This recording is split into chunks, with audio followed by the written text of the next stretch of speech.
ভালোবাসা, হ্যাঁ, এই ভালোবাসার বিষয়টা আসলে সাকসেসের সঙ্গে জড়িত। কি বলছি ভাইয়া?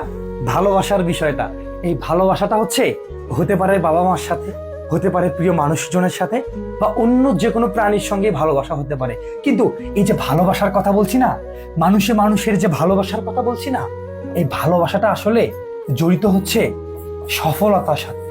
কিসের সাথে ভাইয়া? সফলতার সাথে। এখন তুমি প্রশ্ন করো যে ভাইয়া, ভালোবাসাটা সফলতার সাথে কিভাবে জড়িত? ভাই, তোমার প্রিয় মানুষের কথা বলি। একদিকে তোমার প্রিয় মানুষ, তুমি যদি জীবনে সাকসেস হতে না পারো, এই প্রিয় মানুষ থাকে না। সবার ক্ষেত্রে এরকম হয় না, বেশিরভাগ ক্ষেত্রে প্রিয় মানুষজন থাকে না, তারা ছেড়ে চলে যায়। এরপরে কিসের কথা বললাম? বাবা মার কথা বললাম, যারা সবচেয়ে আপন। দেখা গেল যে তোমরা একই পরিবারে তোমরা দুইজন ভাই আছো, একজন সাকসেস হয়েছে আর একজন সাকসেস হও নাই। দেখবা তোমাদের মধ্যে ভালোবাসার একটা বিশাল একটা ফারাক থাকবে। যে সফল হয়েছে, যে টাকা ইনকাম করে বেশি, তার কদর এবং আদর সবচেয়ে বেশি থাকে বাবা মার কাছে।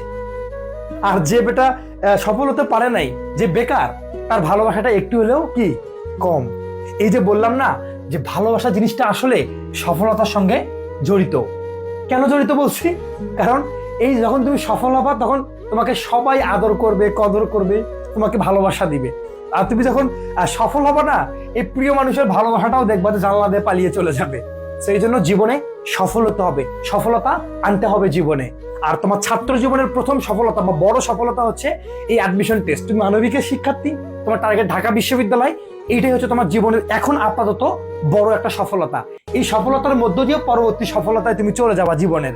সো এই সফলতাটা নিজের করে নিতে হবে। যেহেতু সময় আছে, সুযোগ আছে, অবশ্যই এটা তোমাকে নিজের করে নিতে হবে। ইনশাল্লাহ তুমি ঢাকা বিশ্ববিদ্যালয়ে আসবে, ঢাকা বিশ্ববিদ্যালয়ের শিক্ষার্থী হিসেবে, কোনো দর্শনার্থী হিসেবে নয়। তুমি ক্যাম্পাসে আসবে আমাদের ছোট ভাই বোন হিসেবে। ইনশাল্লাহ বিশ্বাস রাখো হৃদয়ে, দেখা হবে বিজয়ে।